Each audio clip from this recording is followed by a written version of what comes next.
میرے حضور کی تو کوئی بہن نہیں تھی، در یتیم ہے، لیکن جب حضرت حلیمہ سعدیہ کے ہاں حضور گئے تو وہاں حضور کی ایک رضائی بہن کا تذکرہ ملتا ہے جو حضور کو لوریاں دیتے تھے، نام شیمہ تھا۔ تو شام کے وقت جب خواتین کھانا پکانے میں مصروف ہونے لگتی تو بہنیں ویر اٹھا کر کے باہر لے جاتی۔ ہر بہن کا خیال یہ ہوتا کہ میرے ویر سے سونا زمانے میں کوئی نہیں۔ کہتے ہیں خوبصورتی دیکھنے والے کی آنکھ میں ہوتی ہے، جس کی ویر کا رنگ سونا ہوتا تو وہ کہتی رنگ نہیں تو کچھ بھی نہیں ہے، اور جس کے نقوش تیکھے ہوتے تو وہ کہتی کہ رنگ کا کیا ہے، حسن تو نقوش میں ہوتا ہے۔ جس کی آنکھیں خوبصورت ہوتی وہ کہتی میرے ویر کی جھیل جیسی آنکھیں تو دیکھو۔ اب یہی بنو سعد کے محلے میں ہوتا، بچیاں اپنے ویر اٹھا کے لے آتی ہے، کہتی میرے ویر ورگا کوئی نہیں، دوسری کہتی میرے ویر جیسا نہیں۔ اتنے میں حضرت شیمہ اپنا ویر محمد اٹھا کے لے آتی اور دور سے ہی کہتی نہیں میرا ویر بھی آ گیا ہے، تو سب کے سر جھک جاتے ہیں، کہتی نہیں نہیں نہیں شیمہ تیرے ویر کا مقابلہ تو نہیں نا، ہم تو آپس میں بات کر رہے ہیں۔ اور پھر جب کسی بہن کے ویر کو متفقہ طور پہ ساری کہہ دیں کہ تیرا ویر ہی سونا ہے تو پھر اس کا فخر تردید نہیں ہونا، پھر ان کا ذوق آسمان کو چھونے لگتا۔ ابن حشام سیرت کی سب سے پہلی کتاب، اس میں یہ واقعہ لکھا ہے کہ پھر حضرت شیمہ حضور کو اپنی آغوش میں لے کے سمیٹتی اور پھر چومتی اور پھر وہ لوری دیتی ہے، اور وہ لوری کے لفظ بھی لکھے ہیں، ربنا ابق لنا محمدا حتی اراہ یافعا و امردا، اللہ میرے ویر محمد کو سلامت رکھنا۔ آج یہ پالنے میں بچوں کا سردار ہے، کل وہ لمحے آئے جوانوں کا بھی سردار۔ اور پھر جھوم جاتی اور کیا خوشی ان کی دیتنی ہوتی۔ اور پھر وہ منظر بھی آیا کہ حضور علیہ السلام مکے چلے گئے اور یہ جوان ہوئی اور پھر ان کی شادی کسی قبیلے میں ہو گئی۔ آقا کریم نے اعلان نبوت کیا، 13 سال کا وقت کٹا اور پھر حضور مدینہ شریف چلے گئے۔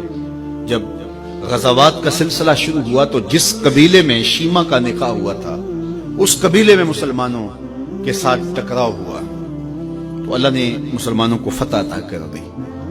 تو اس قبیلے کے لوگ قیدی ہو کے حضور علیہ السلام کے غلاموں کے ہاتھوں گرفتار ہیں۔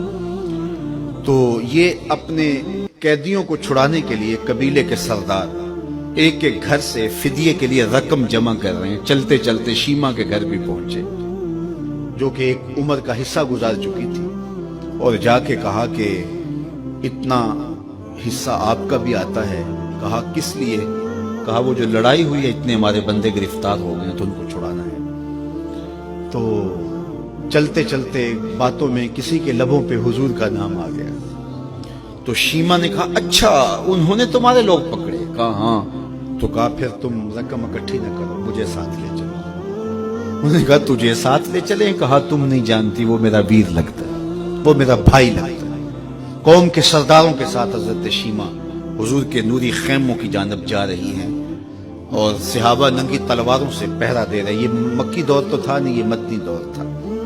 اور شیمہ قوم کے سرداروں کے لے کے جب آگے بڑھنے لگی نا تو صحابہ نے تلواریں سونت دی، رک جا اے دیہاتی عورت، جانتے نہیں آگے کوچہ رسول ہے، آگے بغیر اذن کے جبریل بھی نہیں جا سکتے، تم کون ہو؟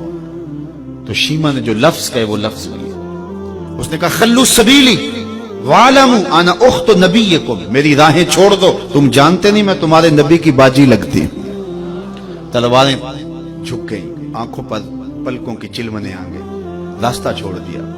حضور کے خیمہ نوری میں داخل ہوئی تو حضور نے دیکھا، پہچان لیا، اٹھ کے کھڑے ہو گئے۔ فرمایا بہن کیسے آنا ہوا؟